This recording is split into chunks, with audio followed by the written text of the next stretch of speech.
guys, earnings happened with SoFi, and we have to talk about everything around it because I believe SoFi is primed and ready to go on a run. Because, guys, a stock can only put up this sort of performance on earnings and stay beaten down for so long. So, let's talk about the 4 core reasons I believe SoFi is ready to run up and have a massive run for us as investors there. And at the end, we'll even talk about the timing of that run. So, make sure you like the video if you like getting the truth off the hype, because that is exactly what you're going to get today, guys. And man, I could not tell you in regards to earnings.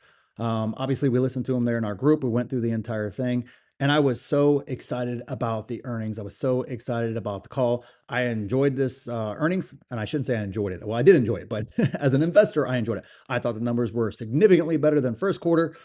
Everything about it to me was positive, but there was nothing that scared me or anything else. Everything increased my conviction there in SoFi, but that doesn't matter, right? We've had great earnings from SoFi now for pretty much, 3-4 years now running of just great earnings after great earnings after great earnings.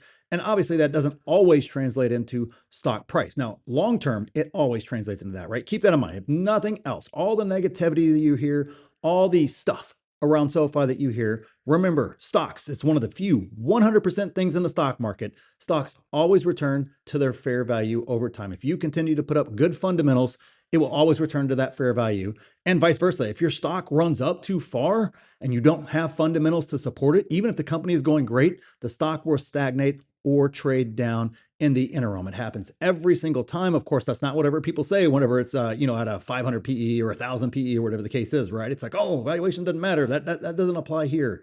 Always does, guys. It will always return back to fair value. So let's get into these 4 core reasons, starting with number 1, which is negative sentiment. And that is exactly what we had coming into earnings, okay? On my earnings preview video, and really every SoFi video leading into the earnings preview, a huge number of the comments were just simply negative. Now, I'm okay with regular negative comments, even if you say I suck or whatever. I don't freaking care about that sort of stuff. But people were being, over the top to a point where it's kind of like, man, I'm not sure YouTube's going to let you stay on a platform making comments like that about SoFi and everything else. But a lot of the comments were negativity. Oh, it's just going to have earnings and it's going to drop down.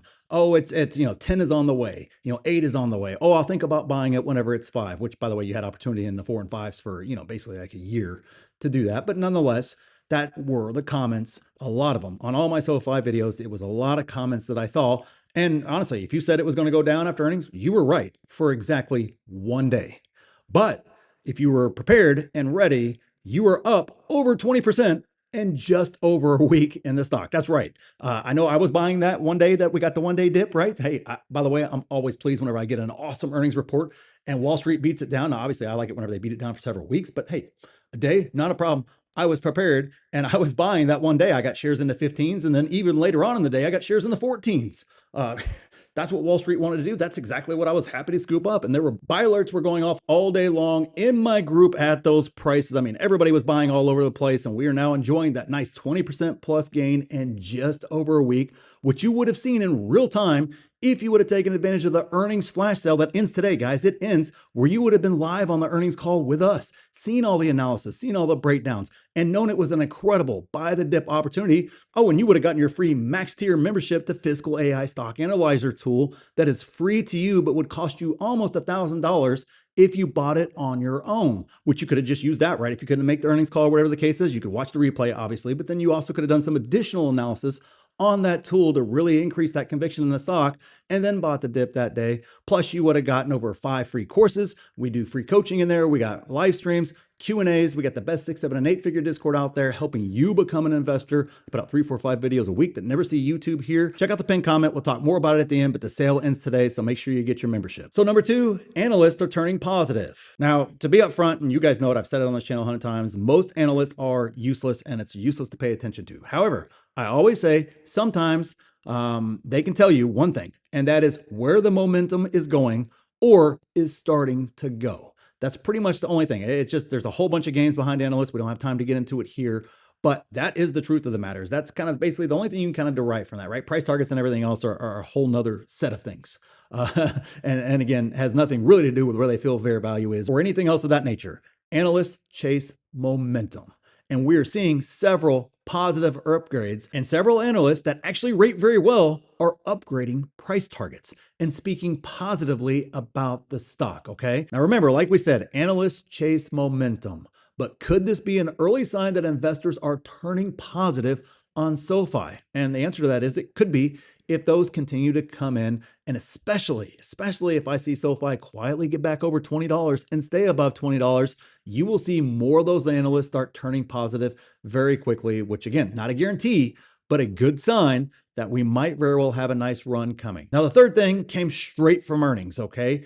And that is they are set up for big growth in the back half of the year. That is how they've been running the financials. That is how they have been working their balance sheet to create a scenario to where you're not seeing the EPS growth early, it's coming on the back end of the year. And of course, the way that they've kind of positioned their balance sheet, lending heavy on the front end, so that way they can go fee heavy there on the back end with a loan platform and other businesses like that. So that way those can carry the weight long term, because obviously they have higher margins and higher everything else in regards to that. So when I look at the financials and the fact that they kept their guidance steady for the back half of the year, they have to have big growth in order to hit their guidance, right? So it's kind of an easy one to see there if you kind of read between the lines in regards to the way the business is set up and the way Noto has set up the finances and the way they're performing and everything else to have a big growth in the back of the year. And you know darn well, Wall Street's going to really like, oh, wow, where did this come from? And, all the surprise that they always seem to have, regardless of whether it was just right there in their face the whole time, right? Once it happens,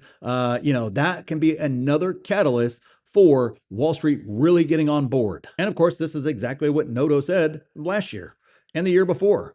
Was 2026 and 2027 are going to be the big growth years. So if we have a big growth here in the back half of this year, obviously 2027, we'll see what guidance is. But if they guide very, very large, man, you talk about a setup that Wall Street loves and that can really give us some good stock momentum with fundamentals behind it, right? Not like we got last year when it shot up over 32 really, really fast. And we talked about that right here on this channel that, hey, it's not going to sustain because there's no fundamentals there to justify the price at that time. Now, do I think that they could justify that price here in the very short future? Yes, absolutely. But we were a year ahead, and unfortunately, this is stock investing, and that is how it works.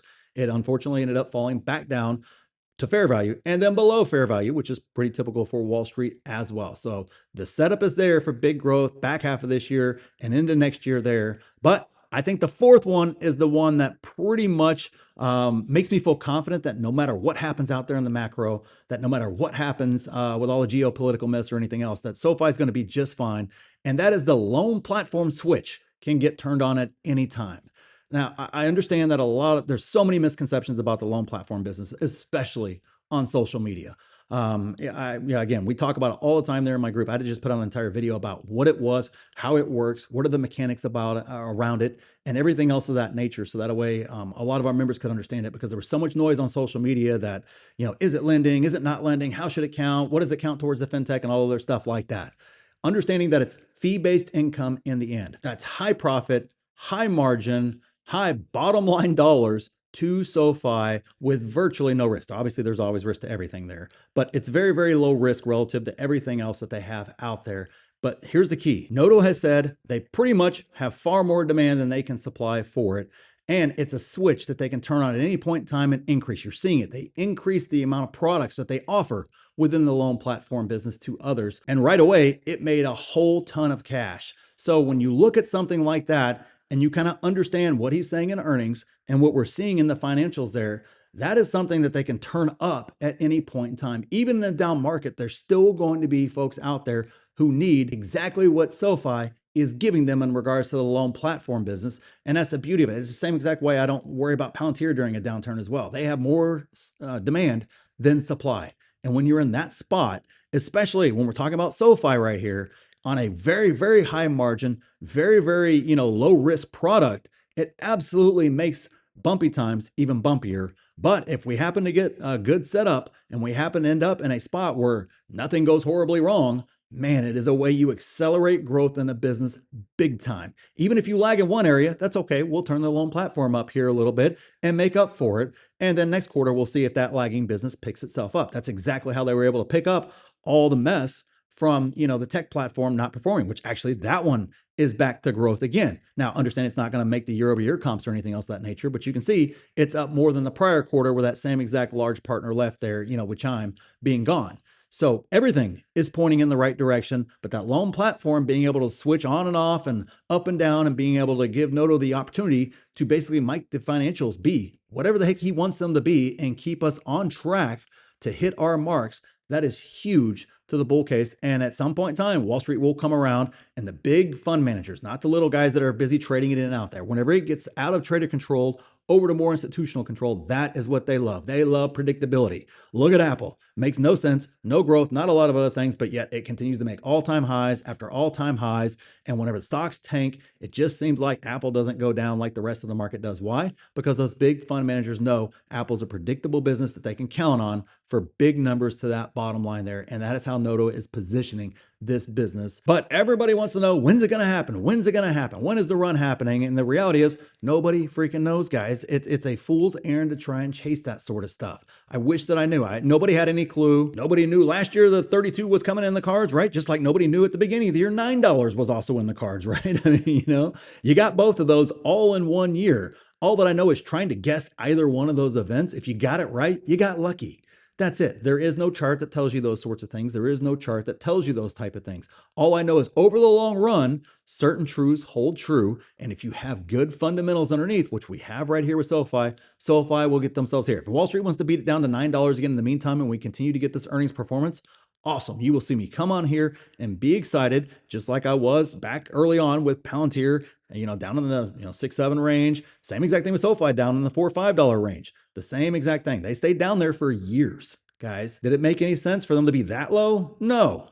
Obviously, Palantir has had an epic run and just ridiculous earnings, but even it got ahead of itself at some point in time. But even the bullish of bulls back then didn't have that sort of a run coming, at any point in time in that near future, whenever it finally did take off. So keep that in mind. Nobody can guess that sort of stuff. Don't try to guess that. Just simply understand what you own on a high level, buy shares whenever they're on a discount, or simply do a standard DCA and move right on with life. And if you need help in understanding those financials, that's exactly what my group does and teaches. It's on sale right now. It ends today, where you get that free fiscal AI tool to help whenever you're on your own there studying, looking at stocks, tracking them. You can pull up every metric imaginable, obviously make comparisons among companies. Plus you get those live streams where we go over earnings in real time. There you can see all the buy and sell alerts in real time, where you would see the hundreds of, just me personally, I've made in SoFi there, much less our members. In regards to that, all of us have really, really low averages, because every time we got opportunity, and we got opportunity last year in the 9s, we jump all over it. That's what it's all about in the end, is having that conviction through using the tools, using the courses, using the coaching, so that way you understand your businesses on a high level, and then you don't need me or anybody else to help you identify great dips to buy versus dips to run away from. You'll already know how to do that. That's exactly what we teach right in there. So check it out. It's the pinned comment. Get your membership before the price goes back up. And click this video here if you want to see exactly what I'm buying in this market, and click here to see my exact plan for this market. So thanks for watching, and we'll see you in the next one.